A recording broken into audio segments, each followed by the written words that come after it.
बिस्मिल्लाहिर्रहमानिर्रहीम, अस्सलाम वालेकुम। मैं प्रोफेसर डॉक्टर अंजुम रहमान। आज मैं आपसे डिस्कस करूंगी कि बहुत सारे जो पेशेंट मेरे पास आते हैं, इनफर्टिलिटी कपल मेरे पास आते हैं, उनके अंदर जब हम डिफरेंट टेस्ट करवाते हैं तो हमें पता चलता है कि जी हीमोग्लोबिन A1C लेवल उनका बॉर्डर लाइन है या बढ़ा हुआ है। हीमोग्लोबिन A1C लेवल क्या होता है? इससे आपकी फर्टिलिटी पे, आपकी रिप्रोडक्टिव लाइफ पे, आपके हार्मोनल इम्बैलेंस पे, आप अगर प्रेग्नेंट हैं, कोई भी चीज़ में क्या इफ़ेक्ट होता है। क्या हीमोग्लोबिन A1C बढ़ने से इनफैक्ट जो मेल पार्टनर है उसमें इनफर्टिलिटी हो सकती है, उसमें पैरामीटर्स में ऐसा डिफरेंस हो सकता है जिसकी वजह से आप इनफर्टाइल हो सकते हैं। हीमोग्लोबिन A1C एक मार्कर है जो हमें बताता है कि आपका जो लेवल ऑफ ग्लूकोज है वो पिछले 3 महीनों में वो कंट्रोल्ड नहीं है। हीमोग्लोबिन A1C जब बॉर्डर लाइन होता है तो हम ये एक अलार्मिंग साइन है, क्योंकि हमें इससे पता चलता है कि 3 महीने जो लास्ट हैं उसमें आपका शुगर कंट्रोल नहीं रहा है, वो बढ़ रहा है। और अगर आप इसको टाइमली कंट्रोल उसी वक्त कर लें जब ये बॉर्डर लाइन है तो उसके बाद आपको चांसेस हैं कि परमानेंट डायबिटीज के पेशेंट हो जाएंगे कम है।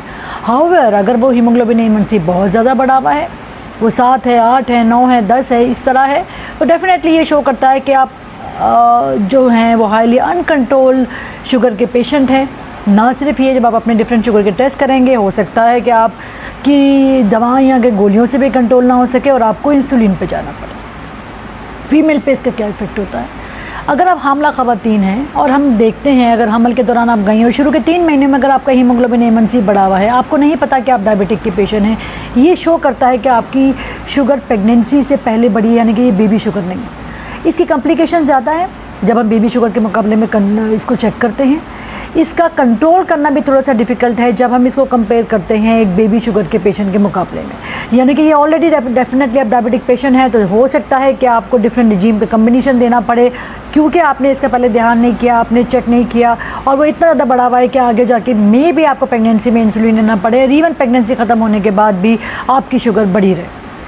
फिर इसी तरह के बहुत सारे ऐसे पेशेंट आते हैं रूटीन लाइफ के, रिप्रोडक्टिव लाइफ की पेशेंट है, या फिर कोई ऐसी पेशेंट है जिसको बहुत ज़्यादा माहवारी आती है या कोई और इशू है या इनफर्टाइल है।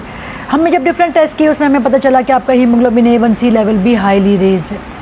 हीमोग्लोबिन A1C लेवल जब बढ़ा है या इवन बॉर्डर लाइन पे, तो ये शो करता है कि आपको इंसुलिन रेजिस्टेंस है, आपको कोई हार्मोनल इम्बैलेंस है, आपको इसके अलावा जो है वो ज़रूरी है कि आप इसको कंट्रोल करें ताकि नेगेटिव इफ़ेक्ट इसका आपकी बॉडी पे ना हो।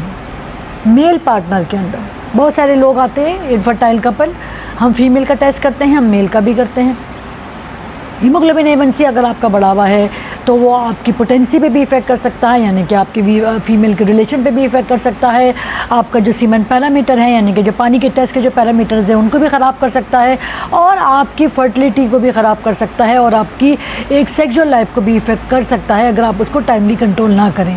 इंपॉर्टेंट बात यह है कि पेशेंट जो होते हैं हमारे पास, ये बड़ा मिसकंसेप्ट है कि जी हीमोग्लोबिन A1C तो बॉर्डर लाइन पे है या बढ़ा हुआ है।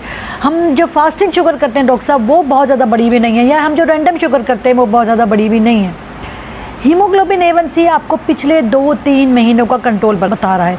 फास्टिंग आपको उस वक्त का लेवल बता रहा है। हो सकता है कि आपने रात कल का खाना सही से प्रॉपर्ली नहीं लिया, हो सकता है कि आपकी डाइट लास्ट डे सही नहीं हो और आपका जो फास्टिंग ब्लड शुगर है वो आपका ये एक्चुअल रिपोर्ट ना दे रहा हो। रैंडम ब्लड शुगर भी इसी तरह 100% कंक्लूसिव नहीं होता। यही वजह है कि अगर आपका हीमोग्लोबिन A1C बढ़ा हुआ है तो फिर हम आपका फास्टिंग और रैंडम का आपको एडमिट करते हैं, इसके डिफरेंट टेस्ट करते हैं और अगर वो परसिस्टेंटली बढ़े हुए होते हैं तो फिर हम आपको किसी न किसी मेडिकेशन पे डालते हैं। सो इम्पॉर्टेंट बात यह है कि जब आपका हीमोग्लोबिन A1C बॉर्डर लाइन हो रहा, जब भी आप अपने आप को एटलीस्ट डाइटरी कंट्रोल करें, वो ग़िज़ा जो शुगर के पेशेंट को नहीं खानी चाहिए आप भी इज्तनाब करें। पेशेंट कहता है कि जी डॉक्टर साहब मैं डायबिटिक तो नहीं हूँ, मेरी तो बॉर्डर लाइन है।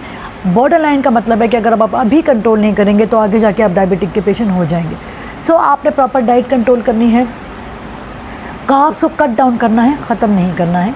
आप कोशिश करें कि आप जो रोटी खाएं वो आप जौ की खा लें या जो चक्की पे ब्राउन आटा मिलता है वो ले लें। ज़मीन के नीचे उगने वाली सब्ज़ी जैसे कि आलू है उसको अवॉइड करें।